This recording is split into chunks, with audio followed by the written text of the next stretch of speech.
Okay, this is the video that goes with Remediation 8.2. This example you're not going to see in the test, but this is to show you how you enter values into a table and also how you use it to make predictions. Because on our other questions, the tables are already going to be typed in. So let's go ahead and click on next. So to enter a table, we click on the plus icon and then we select table. Make sure it says 1 here for X1 and Y1. If not, you can go ahead and change it. And as I type in each number, I'm just pushing the down arrow. And that'll let me type in all the X values. So it was 1, 2, 4, 5, 3, 9, 27, and 39. So 3, 9, 27, and 39. Now, if you can't remember easily, if you have to switch between screens like I did, you can just write the table down on paper and then move to the second screen and then just copy down. Remember, these numbers have to be very accurate, otherwise we could have a problem later on in our question. So as I'm zooming out here so I can see these a little better, notice it's not particularly easy to see these values. It takes up a very small portion of the screen, mainly because I go from -80 to 80 here. Look at my table, it only goes from 1 to 5. So sometimes it's useful to change the x-axis to numbers that are more appropriate. So I'm going to go 0 to 6. I'm going to go a little bit smaller than the lowest value and a little bit bigger. And 0 to 39, I'm going to change that as well. I'm going to go from 0 to 50, and then hopefully from there I can certainly see all my points now, and not particularly obvious if this is curved or a straight line at this point. It's kind of a little bit in between, but notice the question says applying a quadratic model, so we're definitely going to use that quadratic equation we write down. So y1, this is Adilla. You click on the Desmos keyboard, click on ABC, and then you'll get that symbol there. And then if it is quadratic, you type in AX1 squared, there's a squared button, right arrow, plus BX1 plus C. And if I just close this down, hopefully you can see that it does indeed go through all these points. So if I was doing the last section, I would have put 1x squared plus 3x minus 1 as my rule, but that's not actually what it asks for this time. It asks for predictions. So what is the value of y when x equals 10? So what I do is I type in what it wants, well, I know, x equals 10. Now it'll draw a vertical line. We don't see it right now because remember I changed the axis up to 6. So let me zoom out a little bit and then you can see exactly what we're looking for here. Let me just scroll down a little bit. So what we're looking for is that intersection. Now I clicked right very close to it. You can actually click anywhere on the line and it'll put the dot there for you. And we're interested in this point here then. So when x is 10, y is 129. So that would be the answer to part A of my example. What is the value of x when y is 87? So this time we know what y is. So y equals 87. And same thing, you can click wherever you like on here and it will give you that intersection. So when x is 8, technically there's one over here as well, a negative value, but we're normally interested in just the positive value for this question. So that's how we enter a table, how we type in the rule, and then how we make the predictions. One of the other things that we can sometimes be asked about as well is the vertex, the lowest point or the highest point on the graph. So if you click on the curve, it will actually put a dot where that vertex is, and you can read off the x and y values as well. More commonly, it's the other way around. It's the one where it asks you about a ball being thrown, and we'll see that question a little bit later.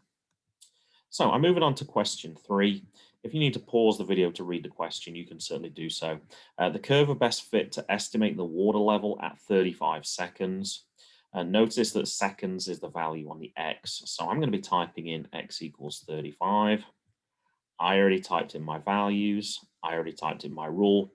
Don't see any points here, so might have to zoom out a little bit so I can see them.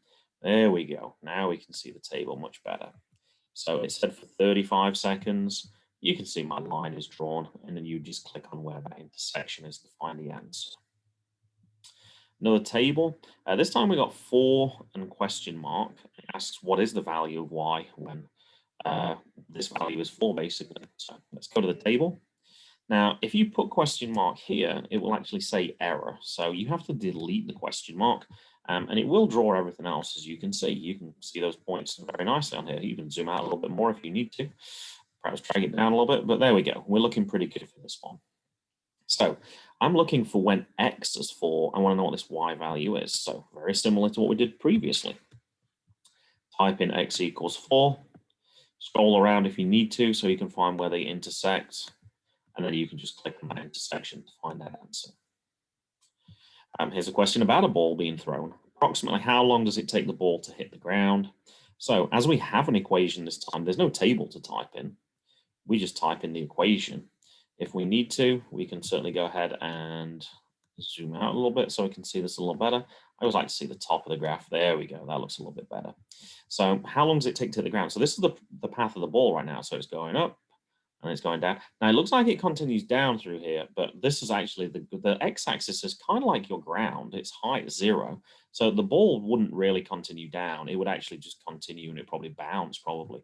So you're looking, where does it hit the x-axis? So you could click on that point and you could find out exactly how long the ball's in the air. A few other things of note from this point, from this graph, is the vertex. This would tell you the highest that the ball was thrown. This would be 24 feet.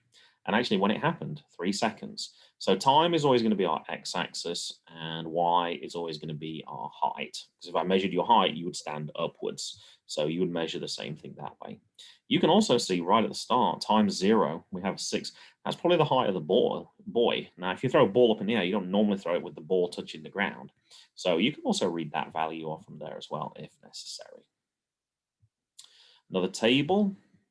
This one shows the wavelength in meters and the wave speed of deep water ocean waves. Use the curve of best fit to determine the wavelength of a deep water wave with a speed of 23 meters per second. You can see here, this is the meters per second, and you can also see this is the speed. So I'm looking for y equals 23 for that table. So type in the table, type in your rule again, and then you can just type in y equals 23. If you don't see this, I don't think you do yet, I zoomed in a little bit already. You can always zoom until you do see it. And then once again, there's 2 values here, because you can see the 2 grey dots. Focus on the one that's on the positive side, as in this one, and then that should be good. A function is represented by this rule: 6 less than 1/2 the square of a number, x is y. Choose 3 of the following points to represent this rule. So I actually have these typed in already on the next slide. This is probably the important part. I'm writing down this rule correctly. So less than definitely means subtract, but it doesn't mean 6 subtract. Less than is one of those flip words. So this means actually -6 at the end of the question. 1/2 is just 1/2. The square of a number x means x squared. So 1/2 x squared minus 6 would equal y. And you don't have to type in the equals y part. I put y equals, but you can get away with not doing that either. And I typed in each of the points. I actually clicked on the label here so we can kind of see where they are.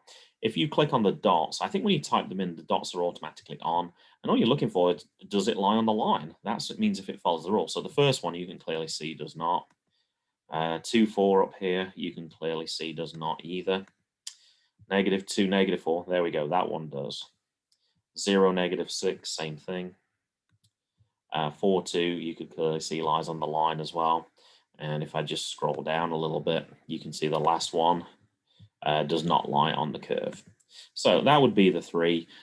You can obviously type in the coordinates yourself. The important thing will be making sure you get this rule correct, though, because if you type in the rule incorrectly, like if we'd put 6 minus 1/2 x squared, then actually those 3 points I selected do not lie on the curve anymore. So that could be a potential problem. And just make sure that you're actually typing in that rule correctly and remembering some of those keywords.